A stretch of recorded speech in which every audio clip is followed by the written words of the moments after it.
इस दुनिया का सबसे बड़ा खजाना जो कि आज भी इस धरती पर कहीं दफन है, एक ऐसे खजाने का भंडार जिसे किस जगह छुपाया गया और वो कितना बड़ा है ये तो कोई भी नहीं जानता। बट अगर वो किसी इंसान को मिल जाए तो वो इंसान रातों रात बन जाएगा the most richest man in the world. आज से 700 साल पहले इस दुनिया का सबसे अमीर इंसान था मानसा मूसा, जो माली का सुल्तान था, जो कि वेस्ट अफ्रीका में स्थित एक देश है। मानसा मूसा ना सिर्फ अपने टाइम पीरियड का बल्कि पूरी हिस्ट्री का सबसे रिचेस्ट किंग था। उसके पास आज के टाइम के हिसाब से 500 बिलियन डॉलर्स से भी ज्यादा का गोल्ड था।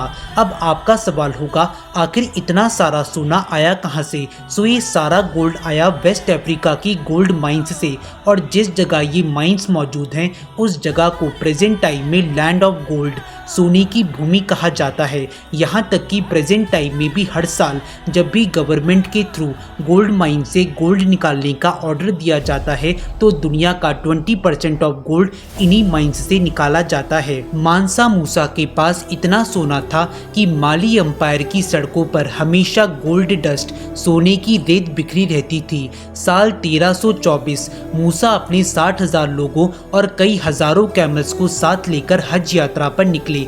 इस यात्रा में 100 कैमल्स ऐसे थे जिनके ऊपर बड़े बड़े संदूक रखे हुए थे और हर संदूक में लगभग 300 पाउंड यानी 130 किलो शुद्ध सोना था। अब आप खुद सोचिए, 100 कैमल्स और हर कैमल के ऊपर एक संदूक और हर संदूक में 130 किलो प्योर गोल्ड यानी टोटल 13,000 किलो शुद्ध सोना, मतलब इंडियन करेंसी के अकॉर्डिंग टोटल 10 अरब 14 करोड़ रुपए। इतना सारा सोना लेकर मूसा मक्का हज की तीर्थ यात्रा पर निकले थे।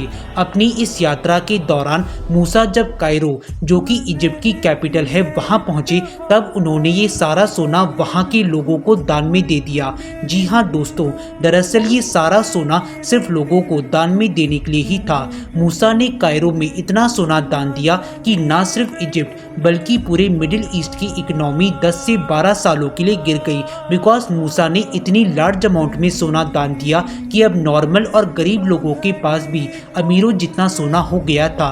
और इस इंसिडेंट के बाद मिडिल ईस्ट में गोल्ड का इतना हाइपर इन्फ्लेशन हुआ कि सोने की कीमत ही गिर गई। और ये तो सिर्फ वो सोना था जो मूसा लोगों को दान में देने के लिए लाए थे। इसके अलावा मूसा अपने पर्सनल यूज के लिए और उनकी हज यात्रा में जो लोग थे उनके लिए अलग से सोना लाए थे।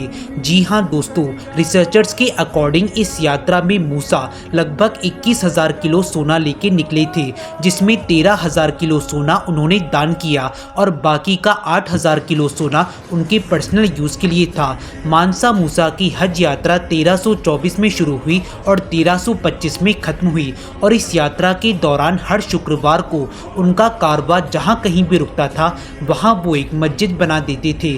कहते हैं कि इस यात्रा के दौरान मूसा ने सैकड़ों मस्जिदें बनाई थी। साथ ही ये भी कहा जाता है कि इस यात्रा के दौरान जब उनकी एक पत्नी को रेगिस्तान की धूल से परेशानी हुई तब मूसा ने वहां पानी लाने के लिए रातों रात उस जगह एक नहर खुदवाकर वहां एक इरिगेशन सिस्टम बना डाला। यहाँ तक कि दोस्तों, आज से 700 साल पहले इस दुनिया में जितना भी सोना था उसका आधा हिस्सा, जी हाँ 50% ऑफ गोल्ड मानसा मूसा के पास था। इसके अलावा मूसा ने टिम्बकटू में यूनिवर्सिटीज बनवाई, 7 से 10 लाख मनुस्क्रिप्ट लिखवाए, मेडिसिन, एस्ट्रोनॉमी, मैथ्स, अफ्रीका का हार्वर्ड बनवा दिया।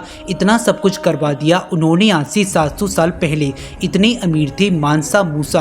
अब बात आती है आखिर उनके खजाने का क्या हुआ। सो मूसा के जाने के बाद उनका बेटा गद्दी पर बैठा, पर वो इतने बड़े एम्पायर को संभाल नहीं सका। उसके लिए गए कुछ रॉन्ग डिसीजंस की वजह से लोगों ने उसके खिलाफ ही विद्रोह कर दिया, जिसके बाद वॉर, करप्शन और यूरोपियन के स्लेव ट्रेडर्स ने सब लूट लिया। बट हिस्ट्री में मूसा को एक दूरदर्शी राजा बताया गया है, मतलब मूसा बहुत ही आगे तक की सोच के चलते थे।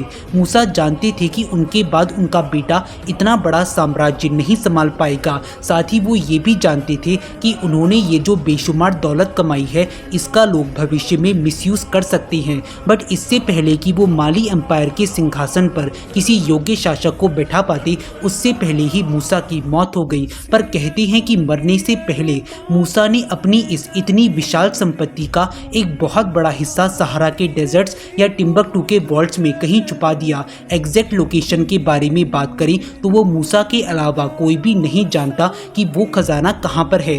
बट हिस्टोरियंस का कहना है कि मूसा ने उस खजाने तक पहुँचने से पहले बहुत सारे ट्रैप्स, ऑब्स्टिकल और पजल लगवाए हैं ताकि उस खजाने तक सिर्फ वही इंसान पहुँच सके जो सच में उसके लायक हो।